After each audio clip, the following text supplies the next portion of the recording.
Hi, this video is about Sage's Tome. So I always had an impression that there already exists a very good Sage's Tome guide, but I forgot what it was and where it is. Until today I finally found it. It's right here. A written guide by Elite in the Omnihero main Discord. So this video I will be going over this one and give it a little update. Just a little update because it's mostly correct. So yeah, without further ado, let's get started. After getting multiple questions about Sigistone, I've decided to do an in-depth guide. So what synergies should I get first? Well, if you follow the meta or my previous guide, you will need to focus on your two main synergies first, which is Ethereals and Glorians. So yes, Ethereals and Glorians are still meta and still pretty strong. So what level should I level them to? You can achieve all scales from the synergy tree at 130. So yes, at 130 you will have all skills unlocked. The reason he's strengthening 130 is because 130 is actually not the max level. The max level is actually 150. So as you can see here, I'm at 150, and when I click here it says max level reach, and I cannot upgrade even further despite I have a lot of these. But in the case where you are upgrading Glorian and Ethereals, you should upgrade them to 130. And then you don't want to keep upgrading them to 150. You want to stop and switch to other synergies, and we will see why we are doing this later. Okay, let's move on. So with the two most popular questions out of the way, allow me to break down everything in details. Here is an example of my current Sage's Tome. So this is his current Sage's Tome, and I have the core level 64, which allows me to take the surrounding synergies to level 130. I have Ethereals, Glorians, and Valianter to level 130 for their max abilities. I have Avengers, Doom, and Mist to level 19 for total power gained and their specific stats that they increase upon leveling. For example, Dodge for Mystifiers, Crit Resist for Glorians. Why level 130? Because once you get to 130, you can reset the tree and skip the first ability to the right and make it to the very end of the tree and gather the better version of that unique skill, so technically you don't miss or skip it. Why level 90? Because you can get all the abilities and the total power gained. Okay, I'll show you what that means if you are confused. And to do so, I will need to reset my talent trees, and it's gonna cost me 50 diamonds. I do this for you guys. If you want to do something for me, then subscribe to my channel. Okay, now we're back to level 0, and we can use our Grey Shroom Ectoplasm. Well, that's a nice name, I just noticed for the first time. So we can use it to level up our Glorian Root Node.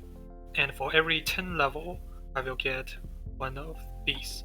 I can then use this little mushroom to activate one of the skills, this skill.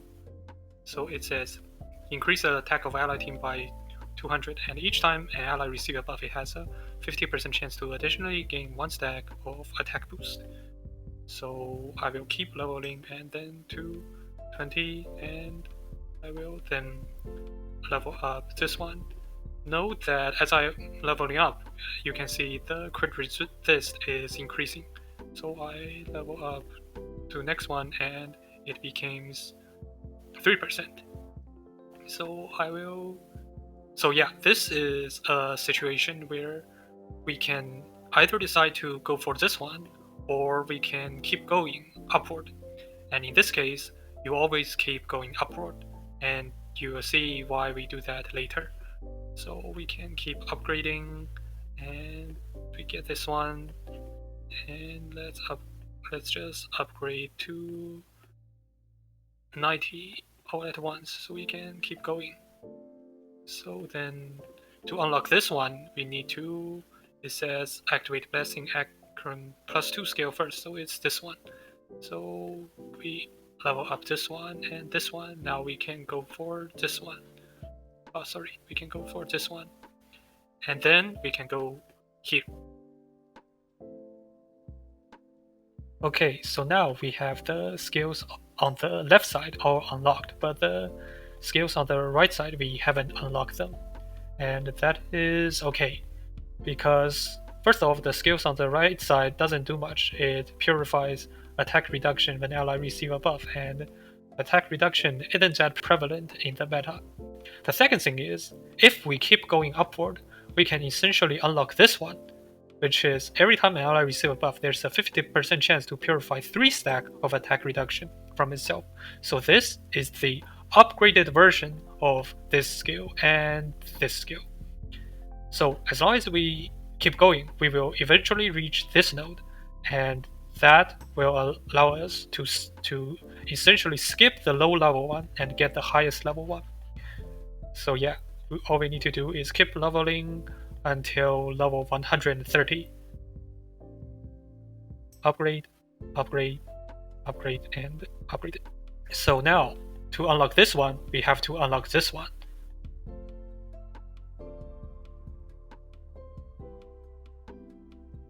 And then we unlock this one. This is the highest version of the attack reduction, and essentially we get to skip this.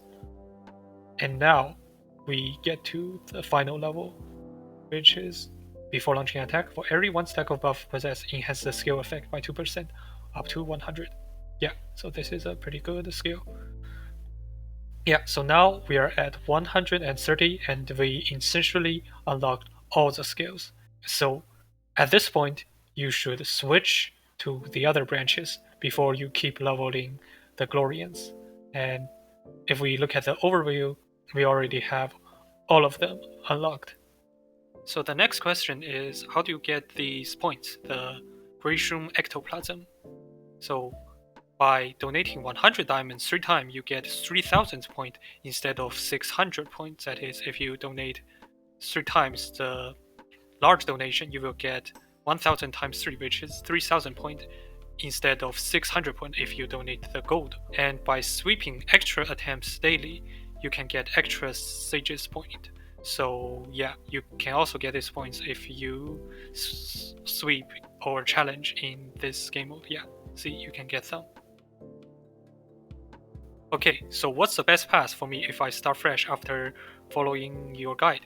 So this is where I don't fully agree. So he recommend getting Ethereals to 90 and then Glorian to 90 and then all surrounding synergies to level 30. Afterward, getting Glorians to 130, Ethereals to 130, and then Valianter to 130, and then each surrounding unit to level 90.